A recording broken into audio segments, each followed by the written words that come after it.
Hi everybody, and welcome to a new Dust 1947 battle report. Today we'll be playing scenario 105 from the rulebook called Beach Assault. Instead of a beach, however, this battle will take place in the outskirts of an Allied controlled city. The Allies will deploy in a fortified position, trying to protect the objective, whilst a superior Axis force marches towards them, intent on establishing a forward base from which to launch more assaults into the city. The attackers will arrive from the south and must move up towards the ammo crates in the middle of the Allies' deployment zone. As you can see, cover is being provided by ruins, trees and small mounds of dirt scattered all over the battlefield, but some clever tactics will definitely be needed if the attacker is to stand any chance of moving up the table. As mentioned, the objective will be the ammo crates. If the attacker manages to move units in there and keep the defenders away from it, they will fulfill their mission criteria and win the game.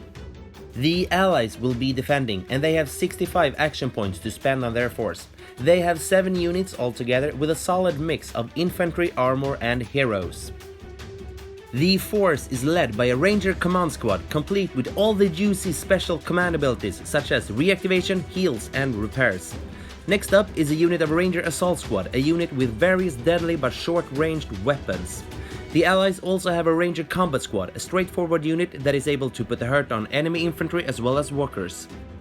The 2 heroes attached to the force are Johnny One-Eye and Combat Engineer Rose, which is a converted Rosie model to better suit the look of the force. Lastly, the Walker detachment comprises 2 M3 medium combat walkers, 1 every useful pounder and 1 steel rain, which carries an absolutely ridiculous amount of weapons, a mortar, a machine gun as well as 4 rockets. So that is the Allied force. The attacking Axis force is 80 action points strong and uses both Blutkreuz experimental assault units as well as heavy grenadiers and walkers. The force is led by a heavy grenadier command squad. Their command abilities could very well prove to be the most important tool in the whole Axis army for keeping up the advance. A squad of heavy laser grenadiers add heavy assault lasers to the force, unreliable but awesome weapons that are hilarious to use. The last heavy grenadier unit is a standard assault squad. With 3 dual machine guns, they are the bane of enemy infantry squads. The zombie squad's mission is to happily catch bullets with their bodies and faces and keep on moving, which is usually a very annoying unit for the enemy to deal with. The gorilla squad is, compared to all other elements in this force, very fast. They also have a charged special ability, which makes them a seriously dangerous close combat unit. In order to put pressure on the Allies from afar, the force also includes 2 walkers, the Ludwig, which is always a handy unit to have, and a Ludwig 2.0, the Jugluther. Although the latter is slightly better armed and armored, both of them should be able to cover the highly durable infantry's advanced well. So with both of the forces covered, it's now on to deployment for the defenders.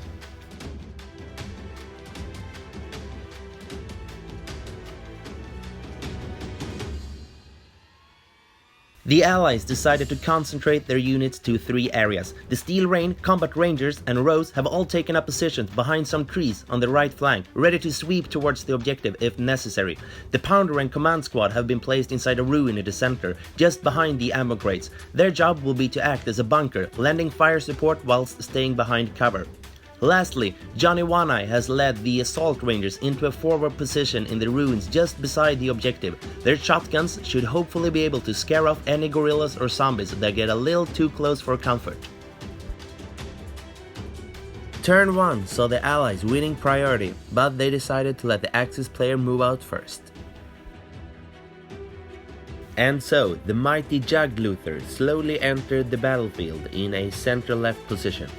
Its long-barreled anti-tank guns allowed it to fire across pretty much the entire map, and after some considering, it zeroed in on the only long-ranged unit in the Allied army, the Pounder.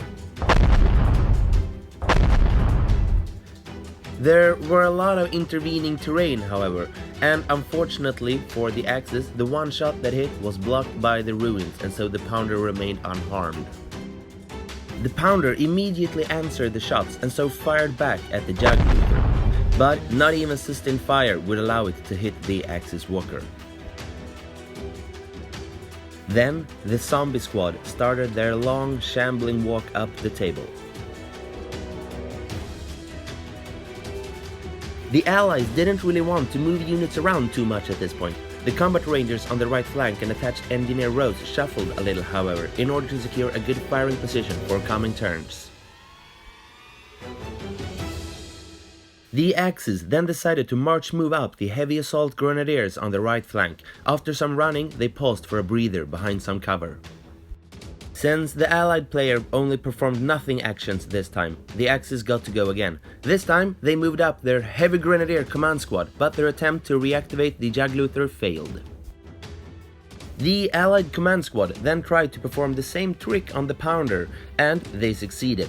So, the walking tank once again took aim at its Axis counterpart and, after making some careful final adjustments, it fired its anti-tank gun.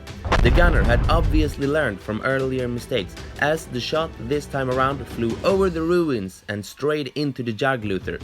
The powerful blast rocked the Axis machine and dealt 4 points of damage. Heavy laser grenadiers then moved up along the left flank as fast as their heavy suits of armor would allow them. The Allies performed a nothing action with their last remaining unit, and so the Axis could move up their fast guerrilla squad into some trees in the center. Lastly, the Ludwig thundered onto the table and fired at Johnny One Eye and the Assault Rangers.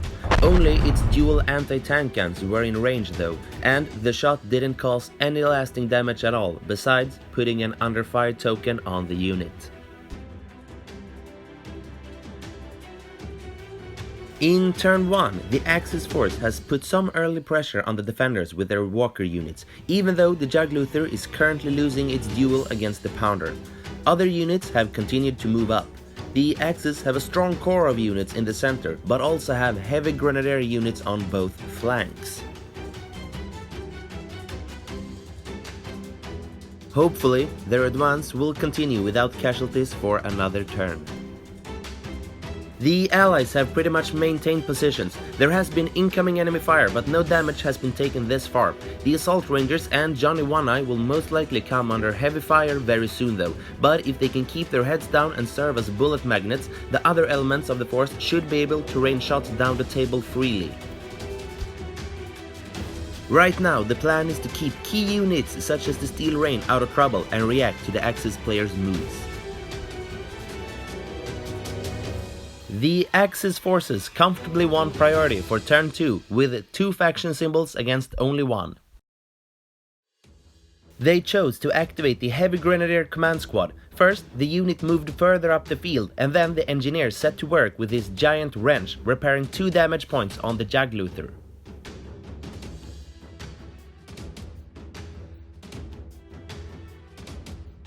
The Pounder immediately tried to undermine the efforts of the successful mechanic by targeting the newly repaired vehicle, but the shot missed. Before they could be shot at, the Guerrilla Squad then activated and quickly march-moved to a position behind some ruins. With their speed, they could very well prove to be a threat to Johnny One Eye and his squad of Assault Rangers already next turn. The Allies still didn't want to move around too much, so the Ranger Command Squad activated and successfully managed to reactivate the Pounder. The medium combat walker fired its anti-tank gun once again at the Jagluther, and the well-aimed heavy caliber shell hit home. The Jagluther took a further 4 damage points and was now very close to being destroyed, despite having recently been repaired.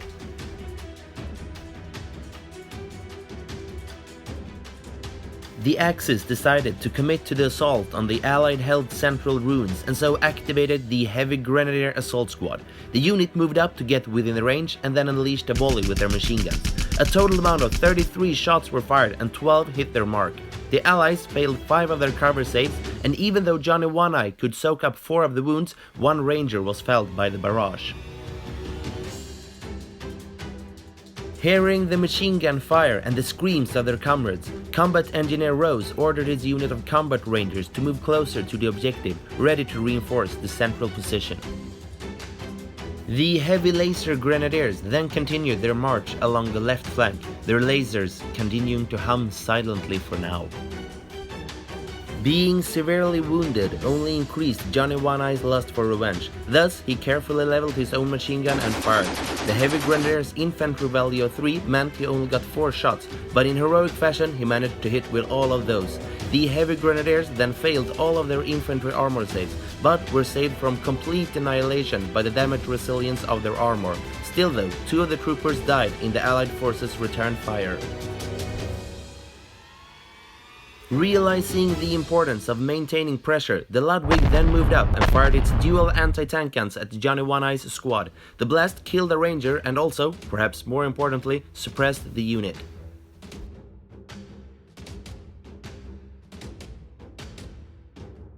The Steel Rain once again performed a nothing action, which was followed up by the Axis march-moving the zombie squad up behind the guerrillas. The Jugluther was the last unit to activate, and it was no surprise that it targeted its nemesis, the Pounder, at the other end of the table. It used sustained fire and managed a perfect 2 hits. Luckily for the Pounder, however, one of the shots struck the cover in front of it, but it still took 5 damage points from the Jugluther's devastating anti-tank guns.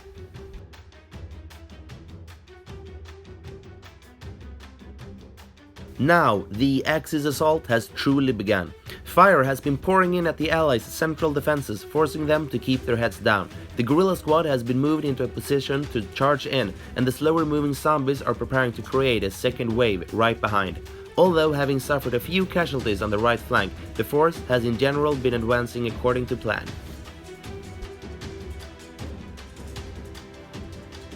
Things are definitely beginning to look a bit stressful for the Allies. Johnny One-Eye and the Ranger Assault Squad are suppressed and depleted, but at least Johnny was able to return fire effectively. What's perhaps more concerning is that the Pounder is almost destroyed, and repairing it is most likely going to be a top priority for next turn. It will be very interesting to see what kind of defense Johnny and his Ranger can muster, and also what kind of effect the Steel Rain can have once it comes into play.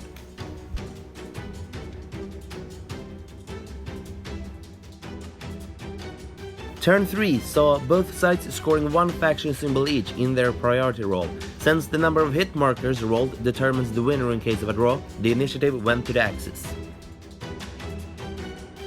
The Ludwig moved forward and fired once more at the Ranger Assault Squad. This time, both its anti-tank guns and its machine gun were in range, and it managed to score 4 hits, which brought down yet another Ranger. Taking careful aim, the Pounder then fired its 5th shot across the board at the Jugluther, and finally a winner could be declared in the long-range Walker duel as the Axis machine was blown to pieces. Enraged by the destruction of one of their walkers, Axis command decided it was time to charge in. The guerrilla squad was in range and so took a march move up the field. After their first move, however, Johnny One-Eye and his rangers decided to make a reactive attack, but unfortunately they didn't manage to remove their suppression token and consequently could only roll 1 die to see how many actions they would get. That roll came up a failure, and so the entire unit had activated for nothing and could only look on in horror as the VK-altered guerrillas smashed into them. In combat, both units managed to score 2 hits, but the guerrillas managed to save 1 thanks to their damage resilience. As his comrades lay butchered around him, Johnny One-Eye realized he was the only allied defender left in the ruins, and he prepared to sell his life dearly as he saw the murderous intent in the 2 remaining guerrillas' eyes. The Allies decided to retaliate by activating the Ranger Command Squad. The mechanic managed to repair 3 damage points on the Pounder, and then the entire unit opened up on the guerrillas. They scored 5 hits, which, after cover saves and damage resilience rolls, brought down 1 of the furry beasts. The Axis then mirrored the Allies' move and activated their own command unit. They began by moving across the road, but then unfortunately failed to reactivate the Ludwig. Rose and the combat rangers then took up positions right on top of the objective, readying themselves to fend off a possible zombie assault. That move, however, left their flank exposed, and so the heavy laser grenadiers moved up and fired their experimental weapons. Focused beams of energy hit the allied unit. The lasers only scored 2 hits at first, but since their special rule allows them to continue rolling new attack dice for every successful hit, a further 3 hits were added to the tally, and for a total of 5 hits. One ranger was killed outright and combat engineer Rose was left heavily wounded. The Steel Rain then finally decided to engage the enemy and moved up from its position behind the trees. The mortar was unfortunately just out of range of the heavy laser grenadiers, but it still opened up with a machine gun and launched one of its 4 rockets for good measure. The cover protected the heavily armored grenadiers well though, and they only suffered an under fire token. All allied units had activated by now, and so the Axis could move up both the zombie squad in the centers as well as the single surviving assault grenadier on the right flank. The Axis definitely caused some good damage this turn. The guerrillas' assault on the first line of defense has caused casualties as well as panic, and the zombie squad is close behind to follow up the push for the objective. In the center, the Ludwig and the heavy grenadier command squad is slowly but surely moving up the board, and both flanks are wrapping around. Especially the heavy laser grenadiers are in an excellent position to threaten both the Steel Rain and the combat ranger squad. Providing they manage to deal with the Ranger Command Squad Pounder combo at the rearmost building, they should be able to claim the objective soon. Enemy units are moving in from several directions, and the stretched allied units are hard-pressed to keep all of them back. There is still fighting spirit in the troops, however, and the Command Squad and the Pounder are still in an excellent position to defend the objective. The Steel Rain failed to impress, but could very well redeem itself next turn. It kind of has to, since the infantry squads by the objective are taking heavy fire and are having a difficult time to dish out hurt in return. Turn 4 saw the Axis forces rolling a perfect 3 out of 3 faction symbols, and so they claimed initiative. The heavy laser grenadier squad simply couldn't ignore the Steel Rain, which had recently marched into open view. They didn't manage to remove their under fire token, and even with sustained fire they only scored a single hit. Thankfully, the laser special rule helped them out once again. The trooper that hit had apparently succeeded in keeping the laser beam craned against the heavy armor of the walker long enough to cause some severe hurt, and in the end the allied walker took 4 points of damage. The smoking Steel Rain decided to activate next, and it moved out into the middle of the board and prepared to unload its weapons against 3 different enemy targets. The machine gun blasted away at one remaining gorilla, but the only shot that hit was soaked up by the damage resilience of the Axis unit. The gorilla was, however, suppressed. Next, the mortar targeted the zombie squad and pulverized 2 of the reanimated corpses. Lastly, the 3 remaining rockets smashed into the Ludwig. 2 hits resulted in 4 points of damage. Finally then, their Steel Rain had begun to show some of its worth, and a small spark of hope filled the hearts of the allied infantry close by. The Axis command unit then activated. A magnificent repair roll from the mechanic saw the 4 damage points suffered on the Ludwig immediately restored, undoing all of the work of the rockets from just seconds earlier. They then proceeded to successfully reactivate the heavy laser grenadiers, who once again took aim at the Steel Rain. This time around, they initially scored 3 hits, which turned into a total of 6 once the laser special rule had been applied. The end result was the most definitely wrecked allied walker. For the briefest of moments, things had actually seemed to look up for the allies, but the Axis had assured that that had indeed been just the hope of fools. The Ranger Command Squad activated and repaired another damage point on the Pounder before blasting the final annoying gorilla apart. The zombie squad then charged Johnny One-Eye, who failed his attempt to make a reactive attack and was clubbed to death by the panzer gloves of the crazed Blutkreuz infantry. The command squad further back looked away as the allied hero was turned into gory paste. Combat Engineer Rose then ordered his unit left, and they took up positions behind the tank traps. With ever-growing frustration, they shouted curses at the Axis as they attempted to avenge their fallen idol by firing into the zombies. Although a few shots hit, the zombies mockingly shrugged off the incoming bullets. The single heavy assault grenadier then continued march moving up the right flank, positioning himself behind some cover. Having saved their deadliest unit for last, the allies activated the Pounder, which moved slightly to the left in order to be within range of the zombies with both of its machine guns. It also decided to shoot its anti-tank gun against the Ludwig. High-caliber bullets rained over the zombies, and although all 3 of them were laid low, 2 of them stood back up almost immediately. The disappointment continued as the Pounder missed the Ludwig completely. Since the pounder now had moved a bit, the Ludwig saw an opportunity to move sideways to secure a clear shot. All luck had seemingly disappeared from the allied force as the Ludwig scored 2 hits and turned the pounder into pieces of broken metal and burning electronics. Without any remaining Walker support, things had turned from bad to worse for the Allies. Turn 4 had been absolutely brilliant for the Axis. Both enemy walkers had been successfully destroyed, and the gorilla zombie combo assaulting the allied center position had managed to claw, tear and bite its way through the defenses, leaving no survivors. The command squad had also done great, repairing the Ludwig and also reactivating the heavy laser grenadiers, a move which saw the destruction of the steel rain. Units are still wrapping around on both flanks and the objective looks ripe for the taking.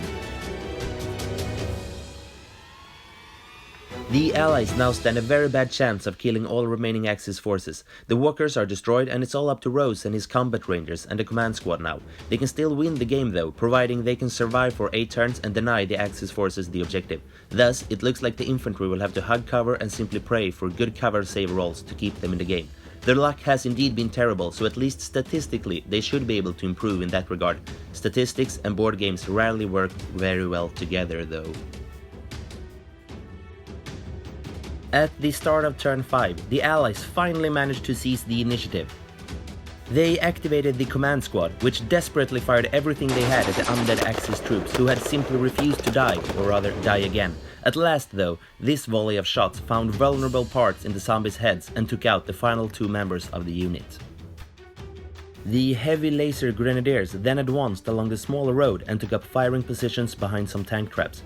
After taking careful aim at the Ranger combat squad at the opposite side of the road with their unwieldy but awesome heavy assault lasers, they managed a total of 5 hits, of which the Allies could save only 3. Combat engineer Rose could only look on in absolute horror as the red beams of energy claimed yet more lives. With only himself and the unit leader left standing, he realized that they owed to their dead comrades to at least try to return fire at the deadly unit of heavy grenadiers.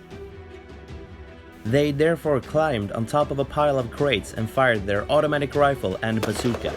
Fear made their hands shaky though, and they didn't manage a single hit.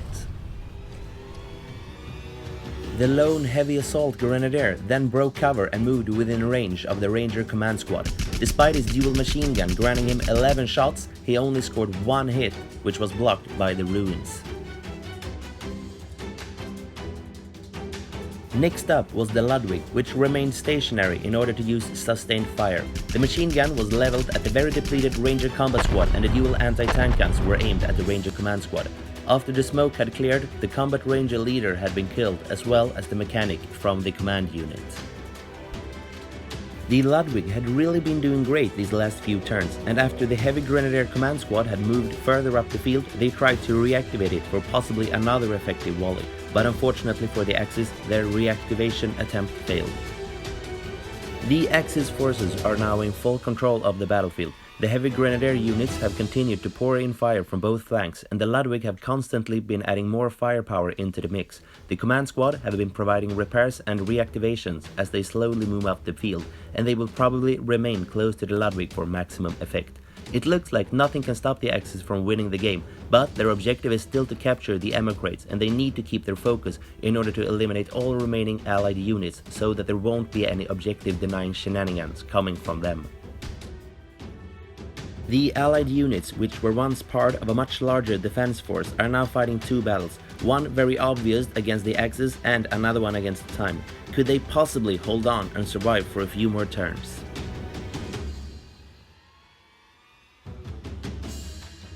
At least the Allies managed to win the initiative for this turn too, and the command squad took aim at the heavy assault grenadier on the flank. Their discipline saw them downgrading their suppressed status to under fire, and so were allowed to use sustained fire. Their meager 4 hits though were just enough to kill the final Axis trooper, which at this point was considered a huge victory. The Axis moved up the heavy laser grenadiers, who opened up on the Ranger command squad. Once again, the laser special rule vastly improved their tally of hits, from 3 to 7 this time, and as the allied player produced yet another astoundingly terrible roll by failing 4 of the cover saves, the entire unit was wiped out. Combat Engineer Rose failed to hit the heavy laser grenadiers, and the Ludwig could therefore calmly fire all of its guns against the poor combat mechanic. The impact from the shots tore Rose apart and secured a victory by wipeout for the Axis. With those final shots, the game was over. The Axis force had suffered some losses, but with not a single soul left from the Allied defense force, this day definitely belonged to the Axis. With the beachhead now secured, they would now be able to reinforce this position and launch more attacks into the city itself. So, time for a post-game analysis, and let's first take a look at the losing side. Why had things gone so bad for the Allies? Johnny One-Eye and the Assault Rangers worked okay as a speed bump, and they drew a lot of fire away from other Allied units. Perhaps though, they should have been deployed better in order not to be shot to bits. Combat Engineer Rose and the unit of Ranger Combat Squad spent most turns running around and were unable to lend effective fire support. They should definitely have stayed behind the trees on the flank, as their move towards the objective put him in line of sight of too many Axis units, including the Ludwig. The Steel Rain did not live up to expectations, even though it caused some havoc in turn 4. The Pounder achieved its main goal by destroying the Jugluther in turn 3 after a long duel between the two war machines. Its machine gun fire was, however, mostly inaccurate. The Command Squad was probably the stars of the match, as they were able to reactivate and repair the Pounder, as well as killing off guerrillas, zombies and even a heavy assault grenadier. The Allies' main problem were a bunch of bad dice rolls in crucial moments. However, they probably should have brought more long-range units. The Axis force, in contrast, performed very well overall. The Zombie Squad performed their role as bullet magnets admirably and were even able to punch Johnny One-Eye to death. The guerrillas led the assault and were also able to take out some enemy troopers, as well as surviving a lot of incoming fire. These two units of cheap but effective Blutkreuz assault troops were definitely a nice addition to the force. The heavy Grenadier Command Squad didn't get to shoot their guns at all, but their special command abilities helped the force in other important ways. A cheaper command unit would probably have served just as well though. The heavy assault grenadiers were on flank and fire duty, and although they ultimately all died, they at least accomplished their support role to a decent level. The heavy assault grenadiers were without question the best unit in the game. They took out the Steel Rain, finished off the Ranger Command Squad and severely damaged the Ranger Combat Squad too. Laser weapons are unreliable, but when the dice keep on showing hits, they sure show why they are arguably the best weapon type in the game. The Jugluther was denied killing the Pounder due to intervening terrain, but at least it drew the Pounder's attention for most of the game until it was blown to pieces. The Ludwig performed better, actually destroying the Pounder after having used some clever maneuvering denying the Allied machine cover. It also supported a combined guerrilla zombie assault well, and occasionally picked off a few Ranger troopers too. In summary, a well-balanced force that were able to do its job. Thanks for watching, and a massive cheers from Sweden!